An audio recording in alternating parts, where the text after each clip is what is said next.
நாய், பூனை, சில வீட்டில் லவ் பேர்ட்ஸ் வளர்க்குறாங்க, ஒரு சில வீட்டில் மீன் தொட்டி வச்சுருக்காங்க, ஒரு சில வீட்டில் கிளி வளர்த்துட்டு இருக்காங்க. இந்த மாதிரி விஷயங்கள் வளர்க்குறது அதிர்ஷ்டமா இல்லை அது வேற ஏதாவது பிரச்சனைகள் வருமா? ஜோதிடத்துல கணவன் மனைவி சார்ந்த விஷயத்துக்கு முக்கியமான பரிகாரமாக நாங்க சொல்றது தெரியுமா? நம்மளுடைய வாழ்வியல்ல நீங்க அதை நேசிக்கலாம். ஆனா இங்க சிக்கல் எங்க தெரியுமா? உளவியல் ரீதியா ஏற்படுது. நீங்க அந்த அன்பு செலுத்தலாம், நிறைய பேர்கிட்ட வந்து ஒரு அடிக்டா மாறிடுறாங்க, அதிதீத அன்பு செலுத்திடுறாங்க. பிரச்சனை என்னன்னா அது ஒரு உயிர், அது ஒரு ஜீவன், அது ஒரு ஆன்மா. ஜீவன், அது ஒரு ஆன்மா. நீங்க அடைத்து வைத்து வைக்கக்கூடிய எந்த ஜீவனாக இருந்தாலும் உங்களுக்கு கர்மா சேர்மனா சேரும். அதோட ரொம்ப அட்டாச்மெண்டா இருக்காதுன்றீங்க. அட்டாச்மெண்டா இருக்கப்போ உங்களுக்கு டிட்டாச் ஆக முடியாது, அதுவே ஒரு கர்மாவை கிரியேட் பண்ணிட்டு கண்டிப்பா ஒண்ணு என்ன, அந்த குடும்ப உறவுல சிக்கலா எடுத்து. மீன் தொட்டி வீட்டுல வளர்க்குறாங்க. ஒரு சில பேர் வந்து கார் ஃபிஷ் போட்டு வளர்க்குறாங்க, அதுக்கு உணவு போட்டு வளர்க்குறாங்க, எல்லாம் செய்யறாங்க. ரைட். ஒரு சில பேர் வாஸ்து ஃபிஷ் போட்டு அதுக்கே மீனை உணவா கொடுக்குறாங்க. இது சரியான முறை, சரியா இருக்கும். காலபைரவர் பெரிய சக்தி வாய்ந்தவர். ஆனா அவர்கிட்ட வேற ஒரு சில விஷயம் உண்டு. எதையுமே கிரகிக்கூடிய தன்மை அவங்களுக்கு உண்டு. எதுவும் கிரகிச்சிருவாரு. நீங்க ஃபார் எக்ஸாம்பிள் கோயிலுக்கு போயிட்டு வச்சுக்கோங்க, நல்ல வைப்ரேஷன் இருந்தீங்கன்னா உண்மையிலே அது கிட்ட வந்து உங்களை மூந்து பார்த்துச்சுன்னா அந்த வைப்ரேஷன் டிரான்ஸ்ஃபர் ஆயிடும். சுகமே சொல்லுயா. வணக்கம் ஐயா. சொல்லுங்க ஐயா. ஐயா, இப்ப வீட்டுல விலங்கு வளர்க்குறாங்க. நாய், பூனை, சில வீட்டுல லவ் பேர்ட்ஸ் வளர்க்குறாங்க, ஒரு சில வீட்டுல மீன் தொட்டி வச்சிருக்காங்க, ஒரு சில வீட்டுல கிளி வளர்த்துட்டு இருக்காங்க. இந்த மாதிரி விஷயங்கள் வளர்க்குறது அதிர்ஷ்டமா இல்ல அது வேற ஏதாவது பிரச்சனைகள் வருமா? இது இப்போ நம்ம வாழ்வியலா புரிய வைக்க அப்படின்னா நம்ம கொஞ்சம் பின்னோக்கி போவோம். கடந்த ஒரு 20 வருஷத்துக்கு பின்னாடி போனீங்கன்னு வச்சுங்களேன், எல்லார் வீட்லயும் ஏதோ ஒரு உயிரினம் இருக்கும். கிராமத்துலன்னா இன்னும் கூட இருக்கு. கண்டிப்பாக இருக்கும். எல்லாம் ஃப்ரீயா தான் இருந்தது. நல்லா யோசிச்சு பாருங்க, பின்னோக்கி பாருங்க. கண்டிப்பாக ஆடு வளர்ப்பாங்க, மாடு வளர்ப்பாங்க, கோழி வளர்ப்பாங்க, பூனை வளர்ப்பாங்க. எல்லாமே ஃப்ரீடமா இருந்தது. முதல் விஷயம். நாய் இருக்கும், அங்கேயும் கம்பல்சரி நாய் இருக்கும். இன்னைக்கு மாதிரி கலப்பன பெரிய நாய் எல்லாம் கிடையாது. எல்லா நாய் தான், நம்ம நாட்டு நாய் தான் நாயின்னு சொல்லுவோம். கண்டிப்பாக ஒரு வீட்டுக்கு ஒரு நாயாவது கண்டிப்பா இருக்கும். நாயும் பூனையும் அவ்வளோ அன்னோனியமா பழகும், விளையாடும், போகும், கோழி இருக்கும், எல்லாமே இருக்கும். நம்ம மனிதர்கள் மனித இனம் சொல்லும் போது நம்ம உயிரினத்தோடு கலந்துதான் வாழ்ந்திருக்கும். அது வீட்டுக்குள்ள போகும், வரும், எல்லா இடத்துக்கும் சகஜமா போகும், சகஜமா வரும். அது எந்த கட்டுப்பாடு நீதியும் அங்க இருக்காது. நம்மளோட ஒரு நபராக அதுவும் இருக்கும். நம்மளுடைய செயல்பாடை உன்னிச்சு கவனிக்கும். இன்னும் அந்த காலத்துல சொல்லுவாங்க, நாய் ஒரு வீட்டை பார்த்து குறைச்சிச்சுன்னா நம்ம முன்கூட்டியே தெரிஞ்சுக்கலாம் ஒரு சமிக்கை, ஒரு விஷயம் நடக்க போதுன்றத ரொம்ப எளிமையாக புரிஞ்சிடலாம். எதிர்மறை ஆற்றல நாய்க்கு வாங்க கிரகம் அதிகம். நாய், பூனை வந்து எதிர்மறை ஆற்றல் வாங்கிக்கிறோம். நாட்டு நாய் வந்து வளர்க்குற நபர்கிட்ட போய் இருக்காது, தெரியல உங்களுக்கு. இன்னைக்கு வளர்க்குற நாயை பத்தி சொல்ல வரல. அந்த காலத்துல நீங்க ஒரு நாயை வளர்த்துட்டீங்க அப்படின்னா அது உங்க வீட்டுல இருக்காது. அது தன்னுடைய உயிரை வேறத்தெல்லாம் போய் மாற்றிக்குமே தவிர்த்து வயதான காலத்துல வந்து அறந்துட்டு எந்த ஓனர் வளர்த்தாரோ அந்த ஓனர் வீட்டுல ஒரு நாய் வந்து இருக்காது. நம்முடைய கர்மாவுடைய எதிர்மறை சக்தியுடைய விஷயத்தை முழுமையாக வாங்கக்கூடிய விஷயத்தை தான் பைரவர். அதுதான் கால பைரவன் சொல்றோம். காலத்துக்கு பைரவர், கால பைரவர், காலம் அவர். அதுக்கு பாருங்க எப்படி கால பைரவரோட ஒப்பிட்டு இருக்காங்க. ஒப்பிட்டு அவருக்கு வாகனமாக எதை வச்சிருக்காங்க? நம்ம நாட்டு நாய் தான் வச்சிருக்காங்க. அப்போ அந்த காலத்துல கிராமத்தில் இன்றளவும் நம்மளை சுத்தி நம்மளை போன்ற உயிரினங்கள் எல்லாமே இருந்தது. ஒரு சில பாதுகாப்பு முறைகள் என்ன பண்ணுவாங்கன்னா, சிறு சிறு பூச்சிகள், விஷ பூச்சிகள் வரக்கூடாதுக்கு என்ன பண்ணுவாங்க, சாணி போட்டு மொழிவி சேஃப்டி பண்ணி வைப்பாங்க. அதிகபட்சம் விஷ ஜந்துகளுக்கு மட்டும்தான் அது. மற்ற ஜந்துக்கள்லாம் வந்து போகும். பாம்பு, தேளு, பூரான் இது போன்ற விஷயங்கள் நம்ம போட்டு அண்டை விடாததுக்காக அங்கங்க என்ன பண்ணுவாங்க, மொழிவு வைப்பாங்க. பூனுடைய விஷயத்தை அங்க போட்டு வைப்பாங்க, வரவிடாத துளசி வைப்பாங்க. இது ஒரு பாதுகாப்பு முறையை செஞ்சிருந்தாங்க. இருந்தாலும் நம்ம கண்ணு முன்னாடி அங்கிருந்து நடமாடி தான் இருக்கும். 1 கிலோமீட்டர் இல்ல, ஒரு 500 மீட்டர் தலையில அது எல்லா ஊருமே நம்மளை சுத்தி எல்லாமே வாழ்ந்துதான் இருந்து இன்றளவும் அந்த மாதிரி குடும்பம் இருக்கு. நல்லதான் இருக்கும், சுபிட்சமா இருக்கும். அவங்க டிஸ்டர்ப் பண்ண மாட்டாங்க, அவங்க டிஸ்டர்ப் பண்ண மாட்டாங்க. 2 பேருக்குமே ஒரு மியூச்சுவல் அண்டர்ஸ்டாண்டிங் போயிடுச்சுன்னு போது எந்த உயிருமே உங்களை துன்புறுத்தாது. இந்த பிரபஞ்ச ரகசியம் என்னன்னா, நீங்க அதுக்கு உங்களை துன்புறுத்தாது, நீங்க துன்புறுத்தாத வரைக்கும் அது உங்களை எதுவுமே செய்ய போறது இல்லை. எல்லா உயிரினமே தன்னை பாதுகாப்புக் கொள்றதுக்காக தான் எதிர்வினை ஆற்றுது. இல்லைன்னா அதனுடைய வேலையை அது செஞ்சுதான் இருக்கும். அதை வளர்ப்புன்றது தவறு கிடையாது. நீங்க எதை ஒண்ணா வளர்க்கலாம். அது ஒரு அன்பு எடுத்துடைய விஷயமாக மாறுது. நீங்க அது கருணையா உணவு போடுறதே பாருங்க, வாயில்லா ஜீவன். அது போய் எங்க போய் கேட்கும் சாப்பாட்டுக்கு? ஆமா, அதுக்கு நீங்க அறிஞ்சு சாப்பாடு போடுறங்கிறது உங்க கருவை குறைக்க முடியல. உண்மையிலே குறைக்கும். அதான் அந்த முன்னோர்கள் காக்கைக்கு சாதனைங்க, எல்லா உயிரினத்தையும் நேசிங்க, உங்களை சுத்திரிகள்லாம் வைங்க, ஒரு அரிசி போட்டு வைங்க, ஒரு சக்கரை போட்டு வைங்க அப்படின்னு சொல்லுவோம். இன்னும் வெளிப்படையா சொல்ல போனா ஜோதிடத்துல கணவன் மனைவி சார்ந்த விஷயத்துக்கு முக்கியமான பரிகாரமாக நாங்க சொல்றது தெரியுமா? எறும்பு புத்து இருக்கும். எறும்பு புத்த கொஞ்சம் அரிசி போடுங்க, அப்பப்போ வந்து சர்க்கரையை போடுங்கன்னு சொல்லுவோம். பரிகாரமே குடும்ப ஒற்றுமை, கணவன் மனைவி ஒற்றுமைக்கு. அப்ப அந்த உயிரினங்களும் உங்களுக்கு வாழ்த்தணும். நீங்க இதோட மெர்ஜ் ஆகும்போது உங்க பிரச்சனை தீர்க்கிற தன்மையை அது கொடுக்கும். அப்ப இந்த கால பைரவர் உங்களுக்கு வரக்கூடிய கஷ்டமான நிகழ்வுகளை, எதிர்மறை சக்திகளை வென்று உங்களை காக்கக்கூடிய தெய்வமாக, காவல் தெய்வமா எல்லா ஊர்லயும் யார் இருப்பாரு?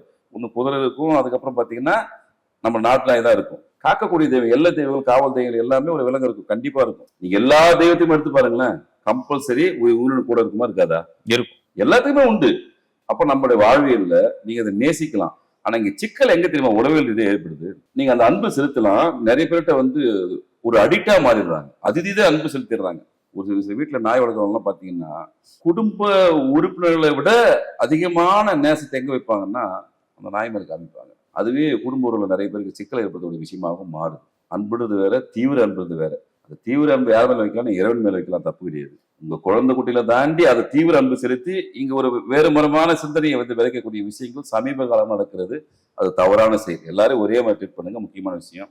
இன்னொரு என்ன பண்ணாங்கன்னா ஆசைக்கு வாழ்ந்துருவாங்க, பராமரிப்பு சரியா செய்ய மாட்டாங்க. அன்றைய தினம் சரி ஓகே நாயை வளர்க்கலாம் முடிவு பண்ணிட்டு வீட்டுக்கு தந்து வருது, பராமரிப்பு இல்லைன்னா அது ரொம்ப தப்பு. அது கர்மாவை கிரியேட் பண்ணும்ல. கண்டிப்பா. அப்ப சாப்பாடு போட்டுருவீங்க, சுத்தமா வைக்கணும்ல, அந்த இடத்துல சுத்தம் வைக்கணும். அதை நீங்க எப்படி உங்களை எப்படி நீங்க பாதுகாத்துறீங்களோ செய்றீங்களோ அதே மாதிரி தான் செய்யணும். வெளிநாட்டு மோகம் இருக்கலாம், வெளிநாட்டுல வந்து அவன் எல்லாம் சிஸ்டமேட்டிக்கா பண்றான், நம்மளும் அதை பற்றி ஆசைப்பட்டு வாங்கி வந்துடுறோம்.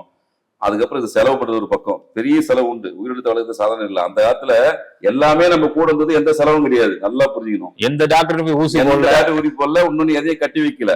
ஒரு சில விஷயத்துக்காக மாடை கொஞ்சம் கட்டி வைப்பாங்க, அது ஒரு காரணம். 6 மணிக்கு மேல மின்சார வெளிச்சம் எல்லாம் இருக்காது, வேற யாரா கவர்ந்துட்டு போறதுக்கு வாய்ப்பு இருக்குன்னு சொல்லிட்டு அந்த காலத்தை கட்டி வச்சாங்க. கூட போட்டு அடைச்சு பின்பக்க வாசல் வச்சுப்பாங்க. அதுவே காலில் திறந்து நீங்க திறக்கலோட பரவாயில்ல, 10 நிமிஷம் பார்க்கணும், சூரிய ஒளி பட்டுச்சுன்னா அது என்ன பண்ணுறது, அந்த வழியா வந்துடும். யாரும் அடைத்து வைக்க மாட்டார்கள். இங்க பிரச்சனை என்னன்னா அது ஒரு உயிர், அது ஒரு ஜீவன், அது ஒரு ஆன்மா. ஜீவன், அது ஒரு ஆன்மா. நீங்க அடைத்து வைக்கக்கூடிய எந்த ஜீவனாக இருந்தாலும் உங்களுக்கு கர்மா சேருமானா சேரும். அது எந்த ஜீவனா இருக்கட்டும், கர்மா நிச்சயமா சேரும். ஒருத்தர் ஜெயில போடுறாங்கன்னா அவனை திட்டத்துக்காக தான் ஜெயில போடுறாங்க. தண்டனை எது கொடுக்க போகுது? அவன் திருந்தி வளர்த்த கொடுக்குது, அந்த பனிஷ்மெண்ட் வேற. ஆனா நீங்க என்ன பண்றீங்க, உங்க பனிஷ்மெண்ட் கர்மாவை இன்னும் கூடுதலாகிறதுக்கு நீங்களே இப்ப வாழ்ந்துடுறீங்க. லவ் பேர்டு, யார் அந்த கான்செப்ட் குடிச்சா லவ் பேர்டு? எங்க இருந்து வந்தது? இது எந்த காலத்துல இருந்து வந்தது? 95, 96 ஆரம்பிச்சது. அது சிட்டுக்குருவில இப்ப இல்லாமே போயிடுச்சு வாழ்க்கையில. உங்களோட நெருக்கமா இருந்த எந்த விஷயமே இப்ப அதிகமா இல்ல, பாத்தீங்களா? வாழ்க்கையில நம்மளோட எல்லாம் நிறைய உயிரினங்கள் அப்போ வாழ்க்கை இருந்தது, இன்னைக்கு பெருமளவு மறைஞ்சு போயிடுச்சு. அது காரணம் நம்ம தான். அது ஒரு பக்கம் இருந்துட்டோம். உயிரினத்தை வந்து வதைக்க கூடாது. நீங்க என்னதான் அதுக்கு சோறு போட்டு வச்சாலும் கூட கட்டி தான் போடுறீங்க. அந்த ஆன்மா கண்டிப்பா உங்களை நொந்து போய் சாபம் விடும். திரும்ப திரும்ப சொல்ற, சாபத்துக்கு ஆளாவதீங்க. கிளியெல்லாம் நிறைய பேர் வச்சு வளர்ப்பாங்க, தப்பு இல்லை. நீங்க கூண்டுல அடைச்சிட்டீங்கன்னா ஒரு உயிரினத்தை, அது சாபமாக மாறும். அது எவ்வளவு பெரிய விஷயமா இருக்கட்டும், நீங்க அது மாதிரி எவ்வளவு அன்புலாம் செலுத்துங்க. அதுக்கு நீங்க நான் அசைவ ஒண்ணு வாங்கி கொடுங்க, சைவ ஒண்ணு வாங்கி கொடுங்க, மெடிக்கல் ஷாப்ல அதுக்கு மெடிக்கல் நிறைய உணவு வாங்கி கொடுங்க, எதை ஒண்ணா செஞ்சிருங்க, தவறு கிடையாது. அது உங்களுடைய அன்புடைய வெளிப்பாடு. அப்பா நான் நீங்க பார்த்துட்டேன்னு சொல்றது. கட்டி போட்டு எந்த நீங்க அன்பை வெளிப்படுத்தினாலும் அது பேர் அன்பா? அப்படி உங்க குடும்ப அந்த மாதிரி கட்டி போட்டு உங்களால செய்ய முடியுமா? ஒரு விஷயத்தை செஞ்சா நேர்மையா செய்யுங்களா, செய்யாதீங்க. இவ்வளவுதான் விஷயம். திருநாட்கள் அது பாட்டு இருக்கு. திருநாளுக்கு உணவு போடுங்க, உங்களை சுத்தி இருக்க உயிரினங்களுக்கு அப்பப்போ உணவு கொடுங்க, மனிதர்களுக்கு கொடுக்குற மாதிரி அவங்களுக்கு கொடுங்க. அது நன்றியோடு இருக்கணும் இருக்கும். உங்களுக்கு வரக்கூடிய துன்பத்தை முன்கூட்டியே கணிச்சிடும், உங்களுக்கு ஒரு இண்டிகேஷன் கொடுக்கும். எல்லா உயிரினங்களும் அப்படிதான். நீங்க காக்கைக்கெல்லாம் சப்போஸ் சாதம் வச்சுட்டு பாருங்க, கரெக்டா அந்த நேரத்துக்கு வந்து கண்டிப்பா கூப்பிடும், கண்டிப்பா கேட்கும். நான் நிறைய வீடியோ பாத்திருக்கேன் சாமி, வீட்டுல நிக்கும் கத்தும், இவங்க பேசிக்கிட்டே ஊட்டுவாங்க. அந்த வீடியோ நிறைய பார்த்து நம்ம சேனல்ல. அது இயல்பா நடக்கிற விஷயம். காக்கா வந்து நான் ஆச்சரியப்பட்டு போயிட்டேன், வந்து நின்று மழை காலத்துல கத்தி வாங்கிட்டு போன பாத்துருக்கேன். உங்க ஃப்ரீக்வன்சியும் அது ஒன்னாயிடுச்சுன்னா இங்க எதுவுமே துன்பம் வராது. அதுக்கு தேவையான ஒரே விஷயம் தான் தேவை. மற்றவங்களுக்கு என்ன தெரியுமா நம்ம கிட்ட நினைக்கும், இவன் நம்மளுக்கு பாதுகாப்போ அப்படின்னு ஒரு விஷயத்த நினைச்சிச்சுன்னா உங்களுக்கு துன்பம் தர. இதுதான் லைஃபும் பாதுகாப்பு உணர்வு. லைஃப் பார்ட்னர் என்ன சொல்றோம், ஒரு நம்பிக்கையான ஒரு விஷயம் எங்க வருது, ஓகேப்பா அவர்கிட்ட போனா கரெக்டா இருக்க மாட்டேன் நம்பிக்கை வருது இல்ல, இதேதான் அந்த உயிரினத்துக்கு வரணும். உங்களால எந்த விஷயம் அது துன்பம் இல்லை அப்படின்னு நீங்க அது ஃபீல் பண்ணிடுச்சுன்னா நீங்க ரொம்ப நெருக்கமாயிடுவீங்க. இது உதாரணமா சொல்ல போனா, நம்ம திருவண்ணாமலை ஆசிரமம் இருக்கு, காட்டுப்பகுதியில் தான் வச்சிருக்கோம். ஆரம்பத்துல நான் உண்மையிலேயே ரொம்ப பயந்தேன், எப்படி இங்க கடக்க போறோம், பூரா தேளு டூலூசு ஏகப்பட்டது கரப்பாக ஒரு மாதிரி டென்ஷனாவே இருக்கும். போக போக நம்ம தியான முறைகள் மற்ற விஷயங்கள் பார்க்க போகும்போது அந்த வைப்ரேஷன் வீடு உள்ள வரும்போது இப்ப எல்லாமே சகஜமா போகுது, சகஜமா வருது. நான் அதை வந்துச்சுன்னா உண்மையிலே அதுகிட்ட உண்மை பேசுறேன், நீ படி பொண்ணு அழகா விட்டு வெளியே விட்டு வந்துடுறேன். நான் உண்மையிலே ஒவ்வொரு நாளும் பிரபஞ்சத்தை விளையாட விஷயம், ஐயா நீங்க இந்த பகுதியில் தான் இருக்கிறீங்க, உங்க இடத்த நான் ஆக்கிரம் பண்ணி உட்காந்துக்கிறேன், அதான் உண்மை. காட்டு பகுதி உங்க பகுதி, உங்க இடத்த நான் வந்து உட்காந்துக்கிறேன், தயவு செஞ்சு என் கண்ணில் நீங்க மாட்டாதீங்க, உங்க இடத்துல நான் மாட்டல, நீங்க உங்க வேலையை பாருன்னு சொல்லிட்டு உண்மையில அனுபவத்தை சொல்லுவார். நான் எந்த நாள்ல போயிட்டு இந்த பிரபஞ்சத்தை சமைக்க வச்சு இறைவனை வேண்டி உட்காந்தனோ அந்த நாள்ல இருந்து ஒரு சில விஷயங்கள் என் கண்ணில் மாட்டதே கிடையாது. ஆனா அந்த இடத்துல எல்லாமே உண்டு. அப்போ நீங்க கட்டி வைக்க கூடாது. நான் சொல்ற திரும்ப சொல்றேன், எந்த விலங்கு கட்டி வச்சீங்கன்னா உங்க கர்மா உங்களுக்கு நிச்சயமாக சேரும். அது என்னதான் நீங்க ஏசி ரூம்ல போட்டு படுக்க வச்சு கட்டி வச்சாலும் இந்த விஷயம் நடக்கும். கர்மாவை நீங்களே விலை கொடுத்து வாங்காதீங்க. ஃப்ரீயா விடுங்க. ஃப்ரீயா விடமுடினா அந்த விஷயத்துக்குள்ளே போகாதீங்க. அது ஒரு ஜீவன், ஒரு உயிர், ஒரு ஆன்மா. அது எத்தனையாவது பிறகு இப்படி வந்திருக்குன்னு தெரியாது. உங்களுக்கு அவங்களுக்கு உறவு முறை தெரியாது. இல்லைன்னா வராத ஒரு விஷயம் வராது. அடுத்த பிறகு நீங்க எந்த மாதிரி இருக்குன்னு யாருக்கும் தெரியாது. இந்த தொடர்புகள் அப்படின்ற டிஎன்ஏன்றது ஏற்கனவே சம்பந்தப்பட்ட விஷயங்கள் தான் டிஎன்ஏவா வரும். வம்சாவளியா வரக்கூடிய விஷயம். எந்த விஷயமா இருந்தாலும் கட்டி போட்டு செய்யாதீர்கள். அன்பை அதிதீனமா காமிக்காதீங்க. இந்த விஷயத்த திரும்ப திரும்ப பதிவு பண்றோம். கட்டி போட்டால் கர்மா உங்களுக்கு சேருமானா கண்டிப்பாக சேரும். அதோட ரொம்ப அட்டாச்மெண்டா இருக்காதுன்றீங்க. அட்டாச்மெண்டா இருக்கப்போ உங்களுக்கு டிட்டாச் ஆக முடியாது. அதுவே ஒரு கர்மாவை கிரியேட் பண்ணிட்டு கண்டிப்பா ஒண்ணு. என்ன அந்த குடும்ப உறவுல சிக்கலாயிடுது. நிறைய குடும்பத்தை பாக்குறேன் நானு. நிறைய குடும்பத்தை பசங்க ஃபீல் பண்ணுவாங்க. எங்க அப்பா எப்ப பார்த்தாலும் அது தான் கொஞ்சம் நிற்காரு. அதுக்கான பீரியட் அதிகமா தராரு. எங்க போனாலும் அதை பத்தி தான் போன் பண்ணி பேசுறாரு. அதுக்கான பீரியட் அதிகமா அதுக்காக செலவு பண்றாரு. எங்க கூட டைம் ஸ்பெண்ட் பண்றது இல்லை அப்படின்னு சொல்லிட்டு ஒரு மாதிரி ஆயிடுறாங்க. நல்ல விஷயம். அன்பு காமிங்க, அன்பு பரிமாறுங்க, தப்பு கிடையாது. ஆனா உங்க குடும்ப உறுப்பினர்கள்லாம் தவிர்த்து இப்படி பண்ணும்போது அது நன்மையா இருக்குமா? அப்ப இந்த கர்மாவை யார் சுமக்கிறது? இந்த ஆன்மா வருத்தப்படுமே, அது எங்க போய் சுமைப்பீங்க? எப்படி கழிப்பீங்க அந்த கர்மாவை? இங்க எல்லாமே கர்மா தான். நீங்க அந்த உயிரினத்துக்கு ஆரம்பிக்கிற அன்பும் அன்பு தான். உங்களுக்கு பசங்களுக்கு மேல காமிக்கிற அன்பும் அன்பு தான். அன்புக்கு எந்த பாகுபாடும் கிடையாது. ஆனா எல்லாத்தையும் ஈவனா இருக்கணும். அதிதீதமான அன்பும் ஒரு சில ஆபத்துகளை விளைவிக்கும். அது ஒரு கட்டத்தில் என்ன ஆகும்னா அன்பு வேற மாதிரி போயிடும். கட்டளையாக மாறும், உரிமையாக மாறும், எமோஷனலா மாறும், பல பரிமாணங்கள் எடுக்கும். கண்டிப்பா ரிசல்ட் எப்படி கிடைக்கும்? துன்பம் தான் கிடைக்கும். அதனால அது ஒரு உயிரினும் பார்த்துங்க. உங்களை சுத்தி இருக்கிற ஆட்களுக்கு எப்படி நம்பி செய்வீங்களோ அந்த மாதிரி உங்க தெருவில் இருக்கிற நாய்களுக்கு சோறு போடுங்க, காக்கைக்கு உணவு வைங்க, அதுக்குன்னு ஒரு டேபிள் வைங்க. திரும்ப சொல்றேன், கட்டி வைக்கிறதுன்னு சொல்லிட்டு ஒரு விஷயத்துக்கு போகாதீங்க. உங்க வீட்டுக்கு வெளியில கண்டிப்பாக ஒரு இடம் உண்டு. நீ நிறைய டெக்னாலஜி வந்துச்சு. அதுக்குன்னு தண்ணி தனியா வைங்க, அதுக்குன்னு அரிசி வைக்கிற பாதம் வைங்க. இங்க நிறைய ஒரு விஷயம் இருக்கு. நீங்க ஆன்லைன் உலகம் வந்துருச்சு. ஒரு வீட்டுல மாடி தோட்டம் எப்படி அமைக்கிறது வீடு வைக்கிற மாதிரி வீட்டுல நம்ம விலங்குகளை எப்படி எல்லாம் சரி பண்ணலாம் சொல்லிட்டு நிறைய வீடியோக்கள் இருக்கு. அது போன்ற முறையில பயன்படுத்தி நீங்க 2 நாளைக்கு வச்சு பாருங்க. 3 நாள் ஆட்டோமேட்டிக்கா அதை கூப்பிடும், நிற்கும், கூட பேசும், உங்களோட தொடர்பு ஏற்படும். அதுவா சுதந்திரமாக வரும், சுதந்திரமாக செல்லும். இந்த சுதந்திரத்தை ஃப்ரீடம் வந்து குத்துட்டீங்கன்னா உங்களுக்கு கர்மா சேராது. அதை தாண்டி நான் வீட்டுக்குள்ள கட்டி வச்சுதான் வளர்ப்பேன், அதுல எவ்வளவு அன்பா பாத்துறேன் தெரியுமா, அது எவ்வளவு செலவு பண்ண தெரியுமான்னா கர்மா கண்டிப்பாக சேரும். அதுல எந்த வித மாற்று கருத்து கிடையாது. சரிங்க. அதே மீன் தொட்டி வீட்டுல வளர்க்குறாங்க. ஒரு சில பேர் கலர் ஃபிஷ் போட்டு வளர்க்குறாங்க, அதுக்கு உணவு போட்டு வளர்க்குறாங்க, எல்லாம் செய்யறாங்க. ரைட். ஒரு சில பேர் வாஸ்து ஃபிஷ் போட்டு அதுக்கே மீனை உணவா கொடுக்குறாங்க. இது சரியான முறை. சரியா இருக்கும். அந்த காலத்துல வீட்டுல பாத்தீங்கன்னா பின்னாடி கண்டிப்பாக ஒரு கிணறு இருக்கும். கண்டிப்பா இருக்கும். அங்க எல்லா ஜீவராசியும் உள்ள வளரும். ஆமா, மீன் வாங்கியே போடுவாங்க. வளர்ந்துகிட்டு எல்லாம் அது பாட்டி வளர்ந்துருக்கும். அது ஒரு வேற மாதிரி கல்ச்சர். அது நீங்க ஒரு மீனை வளர்த்து உங்க வீட்டுல இருக்கிற வாஸ்து பிரச்சனை சரி பண்றதுக்கு அதையே இன்னொரு மீனை கொடுத்து பண்றீங்கன்னா நீங்க நம்ம எப்படி அதை புரிஞ்சுக்கிறது? ஆனா மீன் தொட்டி வளர்க்கறது நல்லதுதான். ஒரு சில வைப்ரேஷனை போக்கும், ஏன் தப்பு கிடையாது. அதுவும் ஒரு வகையில உண்மையை சொல்ல போனா வதைக்கக்கூடிய செயல் அதுவும் வந்துடும். நீங்க அதையும் அடைச்சுதானே வைக்கிறீங்க, ஒரு கூண்டுக்குள்ளதான் வைக்கிறீங்க. அது நீந்தி போறது தானே. அது உலகத்திலே 24 மணி கண்ணு முடிச்சு ஒரு விஷயங்க. அது உயிரினம். அது அவ்வளவு உயிரினம். ஏதோ ஒரு விஷயத்துக்காக வைக்கிறீங்க, வாஸ்து போகணும் வைக்கிறீங்க. பட் உண்மையில வாஸ்து போகணும் வாசலாம் போகாது, அது வேற விஷயம். ஆனாலும் இங்க நம்ம மக்கள் என்ன பண்ணுவாங்கன்னா இந்த மீனுக்கு இன்னொரு மீனை உணவா கொடுக்குறது ஏத்துக்கவே முடியாது. திரும்ப திரும்ப நம்ம கர்மாவை குறைக்கக்கூடிய விஷயத்த பார்க்கணுமே தவிர்த்து கர்மாவை சேர்த்துக்கூடிய விஷயத்த பார்க்க கூடாது. பெருமளவு இதை தவிர்த்தணும். அதே மாதிரி பூனை வளர்க்குறவங்களும் அப்படிதான் சொல்லுவாரு, ஃப்ரீயா விடுங்க, எதையுமே ஒரு கண்ட்ரோலர் வைக்காதீங்க. நிறைய பேர் அவசரமா பூனை நினைப்பாங்க. பூனை எல்லாம் ஒரு அவசரமான விஷயம் கிடையாது. அது ஒரு அதுவும் நல்ல ஒரு வைப்ரேஷன் கொடுக்குற விஷயம். நம்ம ஆன்மாக்குள்ள எப்படி எல்லாம் ஒரு சில வைப்ரேஷன் வெளியே வருமோ அதே போலதான் நம்மளை சுத்தி இருக்கிற அனைத்து ஜீவராசிகளுக்குமே அந்த மென்மையான வைப்ரேஷனும் வெளியே வரும். நம்ம அதை பயன்படுத்திக்கணும். அது வேற நீங்க வேற நினைக்காதீங்க. அந்த காலத்துல மன்னர்கள் ஏன் பூனை குறுக்கு வந்துச்சுன்னா போக மாட்டாங்கன்னா ரொம்ப சிம்பிள். பூனை நடமாட இடத்துல மக்கள் அதிகமா வசிப்பாங்கன்னு மன்னர்களுக்கு தெரியும். ஆனால் அந்த போருக்குள்ள என்ன பண்ணுவாங்க, அந்த ஊருக்குள்ள போக மாட்டாங்க. நம்ம மக்கள் என்ன புரிஞ்சுட்டாங்கன்னா ஐயோ பூனை குறுக்கு வந்துச்சு இன்னைக்கு நடக்காத நினைச்சிட்டாங்க. அது தவறு. நீங்க சைனாலாம் போனீங்கன்னா பூனைக்கு எவ்வளவு வேல்யூ உண்டு. அதிர்ஷ்டமான குறியீடுகள்ல பூனைக்கு முக்கியமான விஷயம் உண்டு. ஆனா நம்ம மற்ற நாட்டை ஒப்பிட வேண்டிய அவசியமே இல்லை. நமது முன்னோர்கள், நம்ம சித்தர்கள், மகான்கள் எல்லாமே என்ன பண்ணுவாங்கன்னா கூட தான் எல்லாத்தையும் வச்சு நிற்பாங்க. எல்லா உயிரினங்களும் விட்டு இருக்கும். நிறைய பாம்பு நம்ம கிட்ட போவோம், கருத்து பாட்டி இருப்பாங்க. எல்லாமே டோட்டலா எல்லா உயிரினங்களுமே நம்ம தெய்வத்தோட சம்பந்தப்பட்ட விஷயமா இருக்கும். இன்னைக்கும் பாருங்க ஐயா, வாழும் சித்தர்கள் பக்கத்துல எப்படினாலும் 4 நாள் 5 நாள் இருக்கும். நீங்க உத்தரவா சித்தரை பார்த்தாலும் சரி, உபய சித்தரை பார்த்தாலும் சரி, நான் நிறைய ஆச்சரியப்பட்டு போயிட்டேன். எப்படி கரெக்டா 4 நாள் நிக்குது. அது அங்கதான் படுக்குது, அங்கேயே தான் இருக்கு, அங்கேயே தான் வாழுது. ஐயா நீங்க பருவதமலை போயிருக்கீங்களா? நாய் தான் வழிகாட்டுமா குறிப்பிட்ட பகுதிக்கு மேல. இன்னைக்கு வரைக்கும் பருவதமலை போகக்கூடிய அனைத்து நபர்களுக்குமே வழிகாட்டி நபர்களாக இருக்கக்கூடியது ஒண்ணு காலபைரவர் தான். இன்னொன்னு இதுவும் வரும் ஐயா, சர்ப்பம். நான் சத்தியமா பார்த்திருக்கேன்.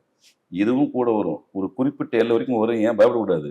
அதுவும் தவழ்ந்து ரெண்டுமே ஒரு குறிப்பிட்ட எல்லையை தாண்டி அது வந்துடும், நம்ம மேல அமைச்சு வந்துடும். இன்னைக்கும் நடக்கிற அதிசயம் அது. பர்வதமலை போறது அதே மாதிரி சதுரகிரி போறவங்களுக்கும் இந்த அனுபவம் உண்டு. சதுரகிரி காலம்பரம் கூட வருவாரு, அது குறிப்பிட்ட எல்லை தான், அதுக்கப்புறம் வரமாட்டாங்க. இது எல்லாமே ஒரு ப்ரிகாஷனே, அதெல்லாம் உண்மையில நீங்க அந்த அனுபவத்தை உணரணும்.